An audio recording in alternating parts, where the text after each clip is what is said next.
boxing. I just wanted to circle back and kind of recap the amazing fight we saw this last Saturday between Ryan Garcia and Gervonta Tank Davis. Like I said, it was a very good fight, very competitive, up until the seventh round when Gervonta Davis, he delivered just a devastating body shot to Ryan Garcia that ended up just ending his night, completely incapacitating him, leaving him incapacitated, unable to complete the fight, unable to continue to fight. Um, he was dropped earlier in the fight. He was dropped in the second round, but up until then, I mean, Ryan Garcia, up until the seventh round, Ryan Garcia, he really put on a good performance.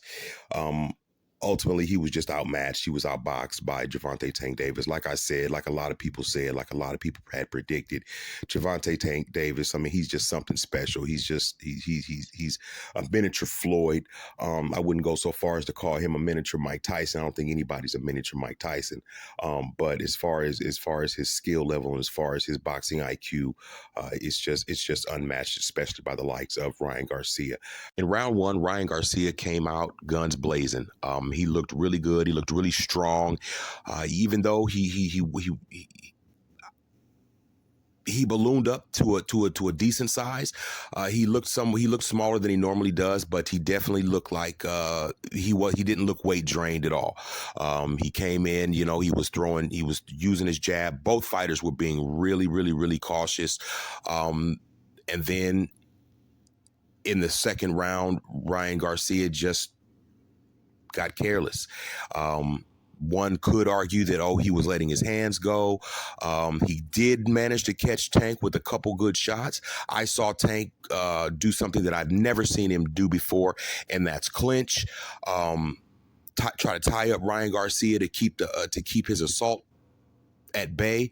I even saw Tank a couple times, kind of box off the back foot, which really gave me pause as to whether or not this was just going to be just a one-sided beatdown. But then in round two, like I said, I mean, Ryan, he just he got careless and he ended up getting caught.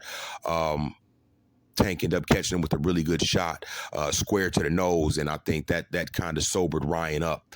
And he kind of slowed down, and you notice that it was a different Ryan in round three. He wasn't so aggressive. He was more lackadaisical.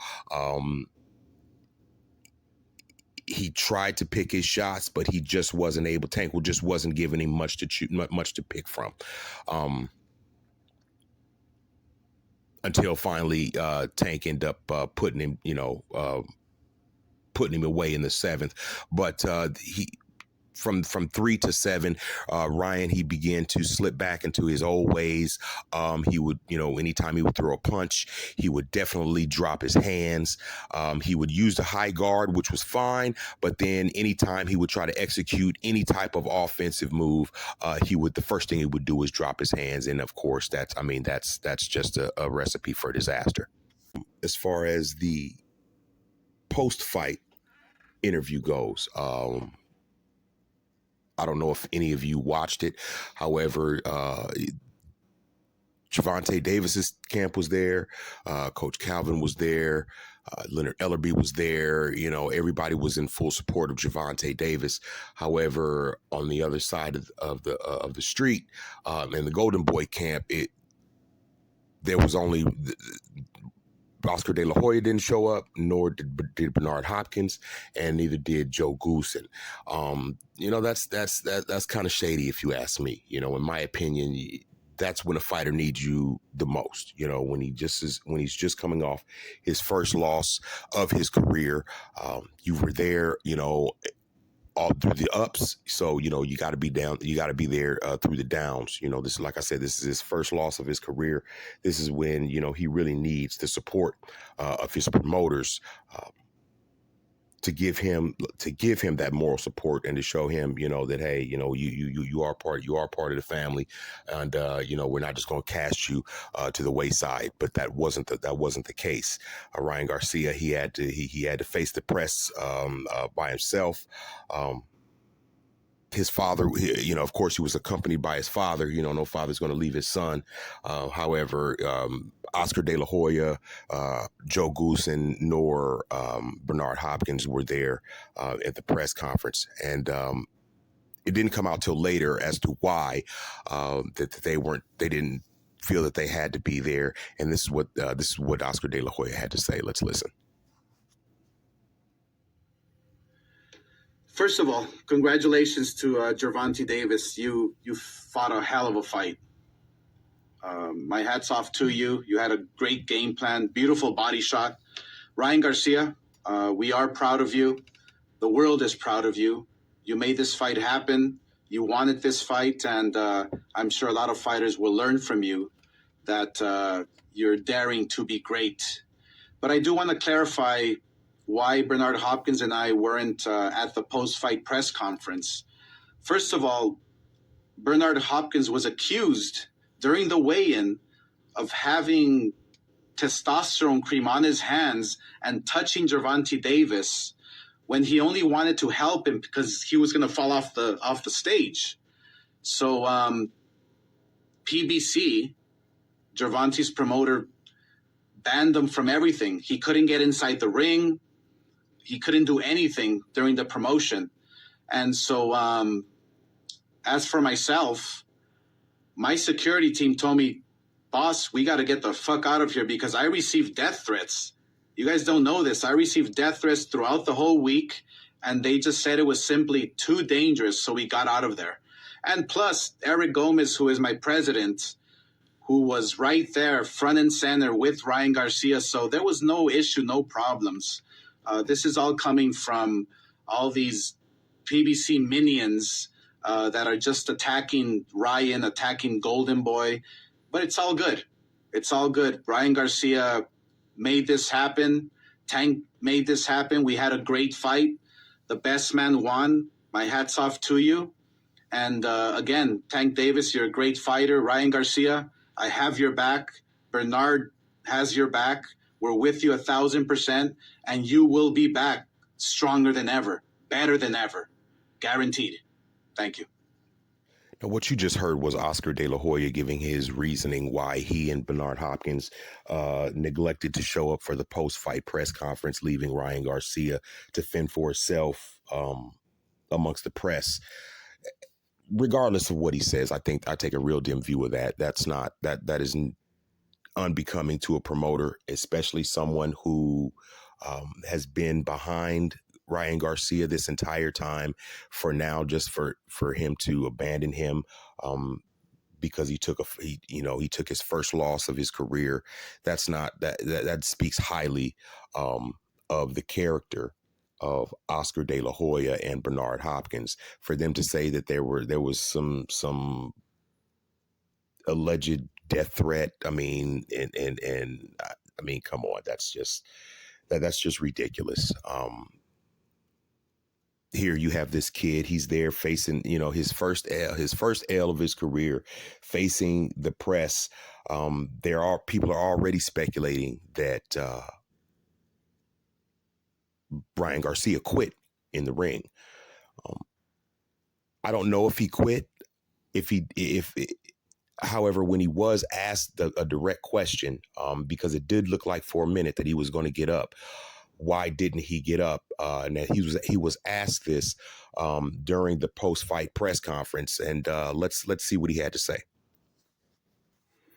In the ring, you said to Jim Gray, like you almost hesitated, like you were going to get up.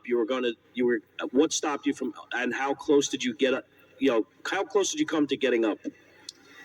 How close? I was close to getting up for sure. I mean, I ain't got no excuses. I just gonna get up. Now, I will say that particular answer given by Ryan Garcia doesn't really make a lot of sense. If you were going to get up, I guess my next question would be, then what were the determining factors that kept you on the mat? And if that determining factor had anything to do with you not taking any more punishment, well, then I guess it would be pretty safe to assume that that Gervonta Davis made you quit. I'm not going to say that you quit because that takes away from the win, from Gervonta Davis's win.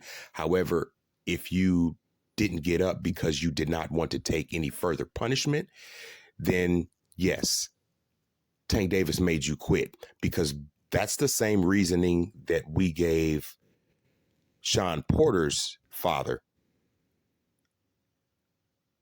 so much crap for throwing in the towel against Terrence Crawford. When Crawford put down Porter and Porter began to bang on the canvas, and then Kenny Porter threw in the towel, everybody gave him so much crap because